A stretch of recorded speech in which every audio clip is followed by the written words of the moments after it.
Sebelumnya di sini aku mau izin untuk sekitar 10 sampai 15 menit buat ngomong secara formal ya kakak-kakak dan teman-teman karena mau buat penilaian. Jadi kita berikut ada dosen melihat jadi kita formal gitu. TikTok aja Pak. Tapi nggak yang harus formal banget itu kan kayak izin buat ngomong saya gitu. Oke. Coba. Prasuta. Assalamualaikum warahmatullahi wabarakatuh. Waalaikumsalam.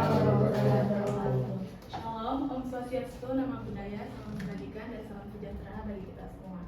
Puji syukur atas karunia Tuhan Yang Maha Esa, atas karunia yang kita dapat berkumpul pada sore hari ini bersama dengan kakak-kakak dan juga teman-teman semua.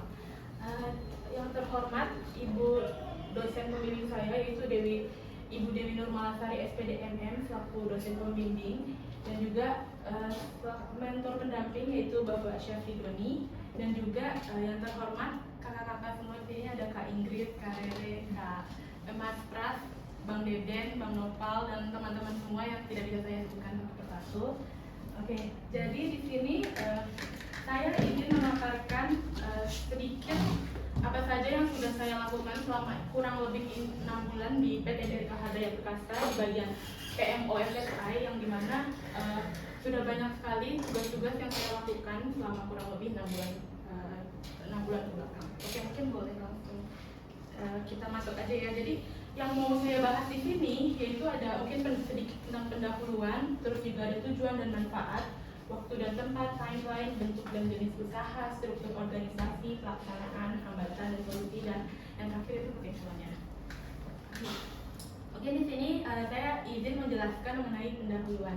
Jadi alasan kenapa saya itu praktik kerja lapangan yaitu menjadi salah satu bentuk pembelajaran yang memberikan kesempatan kepada mahasiswa untuk memperoleh pengalaman kerja secara langsung serta menghubungkan pengetahuan teoritis yang diperoleh di perguruan tinggi dengan kebutuhan dunia kerja yang dimana mengembangkan berbagai keterampilan seperti administrasi dalam perkantoran, pengelolaan data, berkomunikasi, pelayanan, serta penggunaan teknologi pendukung pekerjaan. Nah, jadi alasan saya kenapa melakukan praktik kerja lapangan yang pertama itu karena memang sudah menjadi kewajiban dari kampus. Oke. Alasan saya kenapa praktik kerja lapangan adalah karena itu merupakan kewajiban dari kampus.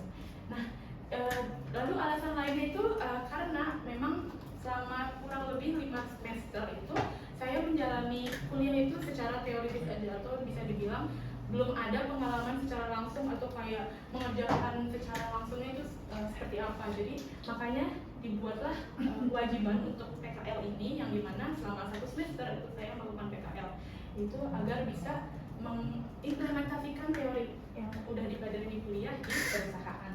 Nah terus mungkin itu ya kayak teorinya itu seperti keterampilan yang di bidang administrasi dalam perkantoran, terus pengelolaan data, lalu cara berkomunikasi dan juga penggunaan teknologi pendukung pekerjaan kayak contohnya misalkan awalnya mungkin saya kayak kurang dalam Excel tapi karena saya kurang lebih 6 bulan di sini saya jadi banyak belajar gitu cara menggunakan Excel gitu.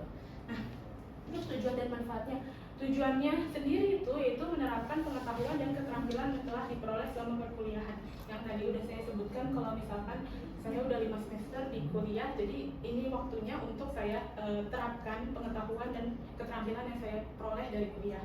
Terus menambah wawasan dan pengalaman kerja dalam bidang administrasi perkantoran ini juga agar saya mempunyai pengalaman dalam bekerja bukan cuma teori doang atau kayak cuman ilmunya aja tapi beneran kejadiannya pengalamannya ada gitu. Terus mengembangkan kemampuan dalam pengelolaan dokumen, pengarsipan, pengelolaan data serta penyusunan berbagai dokumen yang dimana saya ada mata kuliah itu kearsipan tapi untuk implementasinya itu belum yang kayak benerannya gitu, masih kayak cuman sebatas teori-teori atau kayak cuman di buku aja gitu. Nah di PKL ini tujuannya adalah agar saya bisa implementasikan dan mengembangkan kemampuan tersebut. terus meningkatkan keterampilan komunikasi, koordinasi, dan kerjasama dengan berbagai pihak. Nah, tujuan saya juga PKL di sini adalah agar saya bisa mengembangkan komunikasi dan juga koordinasi saya kepada orang lain di pihak internal maupun eksternal. Terus meningkatkan kompetensi profesional, etos kerja, kedisiplinan, tanggung jawab. Di mana tujuan saya di sini juga untuk agar bisa meningkatkan kedisiplinan saya dan juga tanggung jawab saya. Nah, terus manfaatnya adalah memahami penerapan ilmu yang telah diperoleh selama perkuliahan ke dalam kegiatan kerja nyata, terus menjalin dan memperkuat kerjasama antar perguruan tinggi dengan dunia usaha dan dunia industri, dan yang terakhir memberikan kesempatan kepada perusahaan untuk berkontribusi dalam pengembangan kompetensi dan pengalaman kerja mahasiswa. Nah, mungkin ini adalah waktu yang tepat yang dimana waktu pelaksanaannya itu awalnya itu cuma 3 bulan, dari 13 Januari sampai 30 Maret. Namun saya ada perpanjangan hingga yang akhirnya nanti itu di tanggal 30 Juni 2026. Jadi kurang lebih ada 5 bulan setengahan atau kurang lebih 6 bulan. Terus untuk jam kerjanya sebenarnya saya tadinya menaruhnya fleksibel, tapi karena jangan ditinggalkan. karena saya waktu itu tanya juga jam kerja normalnya itu berapa, jadi saya tulis di sini Senin sampai Jumat jam 9 sampai jam 6. Tapi kenyataannya Fleksibel. Terus buat tempatnya itu, ini saya lihat di Google Maps itu BMK Building Jalan Abdul Muiz nomor 62, Kutojo Selatan, Kecamatan Gambir, Jakarta Pusat, DKI Jakarta. Terus di sini bisa dilihat ini merupakan gambar waktu itu kick off meeting. kamu jadi apa? Jadi bunga matahari. Nah, buat timeline magang atau PKL ini sendiri, itu waktu itu saya Desember itu persiapan, dan dimana saya ingat waktu itu dapat kabar dari Mbak Michelle itu tanggal 21 Desember. Waktu itu dihubungin kayak daftar di aplikasi ini itu pada tanggal 20 Desember. Terus kebesokannya langsung di chat di WhatsApp, dan akhirnya langsung ada wawancara sama Mbak Michelle dan menunggu itu di bulan Januarinya. Dan akhirnya di bulan Januari wawancara juga dengan Bang Doni waktu project manager, dan akhirnya bisa lolos di PTBK ini untuk magang sampai bulan Juni. Dan untuk penyusunan seperti PPT ataupun laporannya itu juga saya lakukannya dari bulan Mei akhir sampai Juni ini. Nah, mungkin ini juga ada bentuk yang jadi usaha visi dan misi PTBK. Ini saya juga dapatnya dari website BRK sendiri. Nah, buat bentuk dan jenis usahanya, PT BRK Daya Perkasa merupakan perusahaan berbentuk perseroan terbatas atau PT yang bergerak di bidang Information and Communication Technology, dan perusahaan menyediakan berbagai layanan dan solusi teknologi seperti System Integration, IT Consulting Service, Network Service Provider, Cyber Security, Data Center, Hybrid Cloud, Artificial, terus AI, Internet of Things, dan Managed IT Service. PT BRK Daya Perkasa ini juga berperan dalam mendukung kebutuhan transformasi digital berbagai sektor industri di Indonesia. Dan ini juga visi dan misinya, visinya menjadi perusahaan terdepan bagi seluruh pemangku kepentingan, dan misinya menjadi perusahaan teknologi informasi dan pengukuran terkemuka di Indonesia dengan menyediakan produk, layanan, dan teknologi yang unggul serta membangun hubungan yang baik dan berkelanjutan dengan pelanggan, mitra bisnis, dan pemegang saham. Oke. Nah, mungkin ini juga sebelumnya udah sempat dikoreksi sama Mas Pras dan juga Bang Don. Kalau struktur organisasinya itu, kalau PMO itu merupakan divisi ya Bang, divisi dalam di PT BRK ini. Divisi. PMO. Nah, terus PSS direktoratnya, PMO divisinya. iya. Jadi awalnya saya agak clear itu antara SA yang mau di PMO, tapi akhirnya udah dibenerin jadinya divisi project management. Kalau PMO FSA itu distrik. Distrik. Berarti masih ada revisi dikit. Bagian PMO SA itu divisinya. oke. Distrik itu yang hitam-hitam itu tuh distrik. Jadi mungkin yang bisa saya ketahui selama ini, kalau misalkan di di FSI sendiri itu adalah unit kerja yang bertanggung jawab dalam mengelola dan mengkoordinasikan pelaksanaan proyek teknologi informasi pada sektor jasa keuangan, khususnya perbankan, karena selama ini juga menjalankan proyeknya dengan bank-bank seperti Bank Mandiri, terus ke Bank Indonesia, ke Bank BRI gitu. Bank Beden. Nah, ini mungkin saya mau menceritakan sedikit mengenai apa saja yang sudah saya lakukan selama PKL atau magang di PT Garika Hardaya Bekata. Jadi yang paling apa ya bisa dibilang paling penting dan paling admin itu membuat persyaratan seperti BAST. Admin banget. Persyaratan seperti BAST, lalu juga masukkan nama-nama engineer ke surat tugas atau NDA. Jadi mungkin yang membuat persyaratannya itu lebih ke Kalaras dan juga Karera dan yang lain-lainnya yang membuat persyaratan. Di sini saya cuma memasukkan seperti nama-nama engineer, terus juga ke surat tugasnya, terus bikin NDA waktu mau memulai project seperti itu. Nah terus kalau ada tugas lainnya yaitu ada input atau validasi dan pembaruan data ke dalam Microsoft Excel maupun spreadsheet perusahaan. Yang mana input ini contohnya misalkan kayak waktu itu project tablet, terus saya kayak masukin implementasinya ini itu udah lengkap atau belum, kayak misalkan printernya belum ada atau webcamnya belum ada, terus saya input ke dalam Microsoft Excel atau spreadsheet. Terus validasi ini juga ini yang biasa di grup kalau misalkan ada kepala cabang atau kepala area atau orang-orang orang-orang bank itu nanyain tentang engineer tersebut dari PT Garika atau bukan. Nah di situ saya kadang suka untuk memvalidasi kalau misalkan engineer tersebut itu dari PT Garika. Terus pembaruan data juga mirip-mirip kayak input tadi, yang dimana tetap memasukkan pembaruan ke dalam spreadsheet atau Microsoft Excel. Nah terus ini juga yang merupakan job desk yang bisa dibilang ada banyak kesan dan pesannya, yaitu koordinasi dengan IT area, IT cabang, engineer, serta tim internal perusahaan untuk mengkonfirmasi jadwal implementasi, validasi data cabang, kesiapan perangkat, dan kebutuhan proyek lainnya. Yang dimana koordinasi dengan IT area ini menurut saya hal yang lumayan Challenging.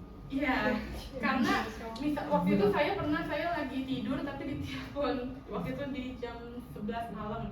Terus menurut saya itu apa ya, hal yang challenging banget karena saya belum pernah kayak gitu. Wow. Cowok. Iya. Masih dalam pengalaman. Jadi saya agak kaget juga gitu, apalagi nelponnya itu sampai nge-spam juga. Jadi kadang orang-orang ini tuh mungkin apa ya, dia belum percaya kalau misalkan belum ditelepon gitu, kayak dia harusnya lewat telepon gitu, nggak bisa lewat chat aja mungkin kayak gitu. Nah terus juga kalau misalkan koordinasi ini lebih ke kayak seperti ini, mungkin bisa dilihat kalau apa ya, buat konfirmasi chatnya itu kayak buat konfirmasi aja apakah cabang bisa dilakukan implementasi ataupun barangnya itu udah lengkap. Oh iya. Pegangin dong laptopnya. Mungkin ini selanjutnya yaitu pengolahan data master aset berdasarkan wilayah area dan cabang sesuai dengan kebutuhan proyek. Mungkin kalau yang pengelolaan ini lebih ke kayak mengsortir aja sih, kayak apa ya, waktu itu proyeknya Switch itu kayak kita apa ya namanya, membagi kayak ini tuh termasuk region mana atau area mana. Terus kayak kita apa ya, master aset ini kan berupa label ya, jadi kayak kita harus masukin ke amplopnya tuh, apa tuh labelnya masukin di amplop dan kita mengirimnya kan ya ke alamat cabang gitu. Nah terus yang selanjutnya itu menurut saya ini juga pengalaman yang sangat berkesan bagi saya, karena bertugas sebagai user itu sangat asik. Asher ya, bertugas sebagai Asher dalam kegiatan transfer knowledge, training Hitachi, training NetApp, storage, dan kick-off meeting project yang mana itu menurut saya itu pengalaman yang sangat berkesan, karena memang itu cuma di depan aja, di depan ruangan, tapi saya bisa merasakan makan steak 3 kali. Kenapa jadi makan? Besok main ke rumah Om. Jadi dibuat steak Iya, saya belum pernah nih. Terus juga bisa ke hotel Pullman yang kayak maksudnya apa, kalau misalkan saya sendiri ke sana kayak saya nggak mau sih, kayak pricey. Terus kayak apa namanya, waktu itu kick off meeting yang tadi di awal itu dari Bunga Matahari juga itu seru banget, karena seru sekali karena apa ya, itu kayak kayak berinteraksi sama orang BK juga, meskipun cuma kayak masangin gelang ataupun apa ya, kayak istilahnya aser itu kayak gitu, tapi itu merupakan hal yang berkesan menurut saya. Terus submit dokumen. Nah ini juga submit dokumen ini menurut saya juga berkesan karena akhirnya saya bisa ke perusahaan-perusahaan yang mungkin kayak awalnya wow di Jakarta ada gedung tinggi nih tapi nggak bisa masuk, tapi akhirnya pas di PT BK ini akhirnya saya bisa masuk. Terus sekarang saya suka pamerin ke teman saya. Bukan BK-nya dipamerin.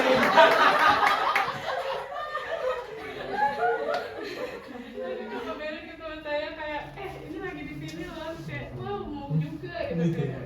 Foto di cermin dong. Apa? Foto di cermin dong. Iya. Pamer lu. Oke. Ya menurut saya Tapi ini kalau ada tulisan-tulisan Bank Mandirinya, kalau lapor nggak apa-apa, jangan di posting di sosmed ya. oh oke. Buat yang Bank Mandirinya. Yang ada tulisan Bank Mandirinya. Oke. Nanti di Dia agak introvert tuh Bank Mandiri. Orang. Jagain laptopnya nggak mau. Jadi mungkin kalau yang submit dokumen itu kalau bisa dibilang saya udah pernah ke BRI, ke BI tadi, Oh. ke Mandiri, BI selama 2 udah? bulan. BI udah Pakai sendal nggak? udah seneng. Sama Dini tadi, terus ya ke berbagai perusahaan lainnya. Terus ada penyusunan percetakan, pemindaian dan pengarsipan dokumen. Mungkin ini merupakan hal yang basic yang harus semua orang bisa, yang dimana kayak ada mencetak atau memprint, terus nge-scan dan pengarsipan dokumen yang secara manual itu seperti itu. Terus ada menggabungkan dokumen BASD dengan foto dan juga mengkelompokkannya ke dalam region dan area. Ini yang lagi sedang saya kerjakan, yang dimana selama 2 bulan saya bekerja di perusahaan orang, terus saya harus harus menggabungkan dokumen BASD tersebut dan juga mengelompokkannya ke dalam region dan area, lalu dimasukkan ke dalam Google Drive gitu. Nah terus ini juga yang terakhir mengikuti meeting dan membuat catatan. Saya juga punya cerita sebenarnya yang membuat catatan ini, karena waktu itu pertama kali pergi ke MDT langsung mata saya bengkak gara-gara mengikuti meeting selama 2 jam, dan waktu itu bisa dibilang itu pengalaman pertama saya buat yang kayak mengikuti meeting secara formal, dan kata-katanya itu baru bagi saya. Jadi waktu itu saya juga membuat catatan juga, mungkin bisa dibilang sedikit banyak berantakannya dan abstrak jadinya ya seperti itu. Mungkin saya juga minta maaf karena waktu itu merupakan pengalaman pertama saya dan banyak kayak salah ketiknya gitu, seperti itu Kak. Terus mungkin segitu untuk pengalaman pelaksanaan dalam PKL. Mungkin ada hambatan dan solusi yang mau saya ceritakan sedikit. Mungkin yang pertama, salah satu hambatan yang ditemui selama pelaksanaan ini adalah proses adaptasi terhadap lingkungan kerja yang baru, di mana selama kurang lebih 6 bulan ini ya. Jadi awalnya tuh saya mungkin bisa dibilang karena saya kan belum pernah magang atau pernah PKL di perusahaan atau berhubungan dengan orang dewasa yang sudah bekerja. Jadi waktu adaptasi awal-awal itu saya merasakan kayak sedikit ketakutan atau kayak merasa karena kayak saya merasa belum bisa apa-apa gitu dibandingkan dengan yang lain. Tapi untungnya ada Kak Ria juga dan juga ada kakak-kakak semua yang selalu membimbing dan mengajar. Akhirnya dalam proses adaptasi itu saya bisa beradaptasi meskipun mungkin masih banyak salahnya atau masih banyak kurangnya, tapi selama 6 bulan ini saya mendapat banyak sekali pengalaman dan pelajaran yang sangat-sangat baru dan juga bermanfaat bagi saya ke depannya. Terus mungkin hambatan lain yang dirasakan itu adanya mungkin fleksibilitas jam kerja yang menyesuaikan kebutuhan proyek. Sebenarnya saya bukan hambatan sih, tapi saya lebih ke kayak shock aja waktu awalnya. Culture shock ya. Ini mungkin masuknya juga ke proses adaptasi ya. Jadi kayak mungkin karena waktu itu emang lagi gencer-gencernya banyak proyek dan saya juga yang kurang Proyek cuma satu sih. ya maksudnya. Cabangnya ribuan. Iya, cabangnya. Galak ya, Mbak Supi galak ya emang ya. Lebih ke sayanya juga kurang kurang bisa manage waktu, jadinya apalagi bisa dibilang kalau Sabtu Minggu itu merupakan waktu saya untuk ke kampus kayak seperti itu. Jadi kadang kalau misalkan Sabtu Minggu itu masuk juga saya suka bawa laptop ke kampus, dan kadang teman-teman juga nanyain, kamu lagi ngapain? Iya, jadi saya selalu bilang ini lagi kerja, jangan ganggu. Terus ya udah akhirnya ya selama ini menurut saya mungkin awal-awalnya emang struggle, tapi ke belakang makin kesini tuh saya mulai kayak paham dan juga mengerti kondisi kenapa jam kerjanya ini mungkin bisa dibilang fleksibel atau yang tidak menentu seperti itu. Terus buat mengatasinya, kalau yang pertama tadi itu dengan saya berusaha mempelajari prosedur kerja yang berlaku, memperhatikan arahan pembimbing kakak-kakak semua. Terus juga mungkin aktif bertanya kepada rekan kerja ketika mengalami kesulitan, dan memahami pekerjaan yang diberikan. Waktu itu juga saya banyak nanya ke Kak Laras dan Kak Rere dan yang lainnya. Saya juga mau mengucapkan terima kasih. Terus juga dalam hal ini juga saya juga melakukan pembelajaran mandiri. Biasanya saya juga suka lihat di YouTube ataupun TikTok buat kayak misalkan saya belum belajar tentang Excel ini, terus saya mempelajari sendiri seperti itu. Nah, terus buat mengatasi hambatan yang kedua ini, yaitu dengan menerapkan manajemen waktu, di mana saya menyusun skala prioritas berdasarkan tingkat urgensi pekerjaan dan tenggat waktu yang telah ditetapkan. Jadi meskipun misalkan tadi saya bilang di kampus saya bawa laptop gitu seperti itu, tapi saya tetap kayak memprioritaskan, dan menurut saya itu hal yang wajar aja kalau misalkan bawa laptop ke kampus, karena kan emang ke kampus juga buat bimbingan ataupun buat belajar ataupun buat ya sekedar main sama teman-teman, tapi kalau bawa laptop masih nggak apa-apa.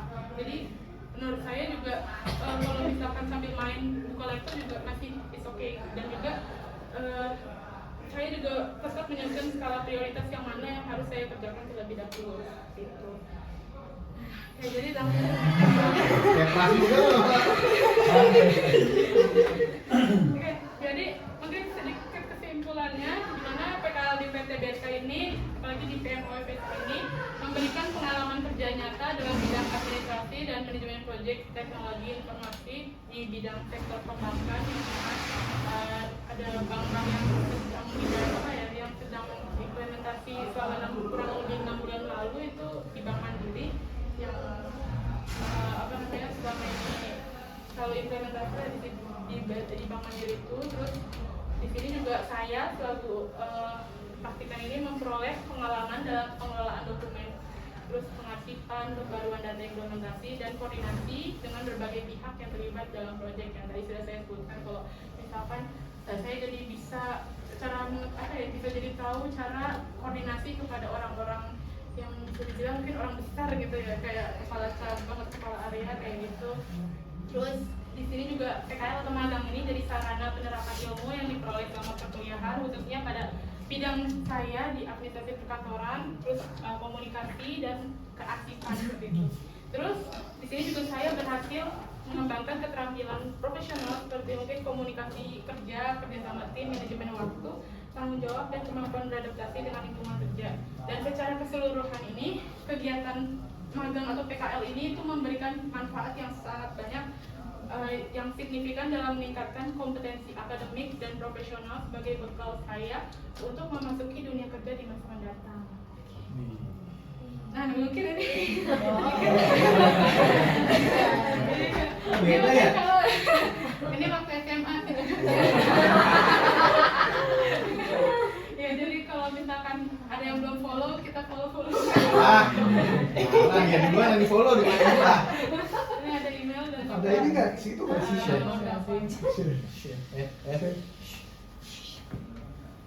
Tom. nah, Yeay. sekian dari saya. Mungkin penutupnya yaitu sekali lagi terima kasih atas kesempatan yang sangat besar, atau bisa dibilang kayak nggak semua orang itu bisa dapat magang di PT yang bisa dibilang udah di terus dikasih makan gitu perusahaan ini itu. Pokoknya kayak banyak banget kesempatan yang semua orang itu nggak dapetin, tapi di sini saya dapetin. Jangan lihat kantornya ya.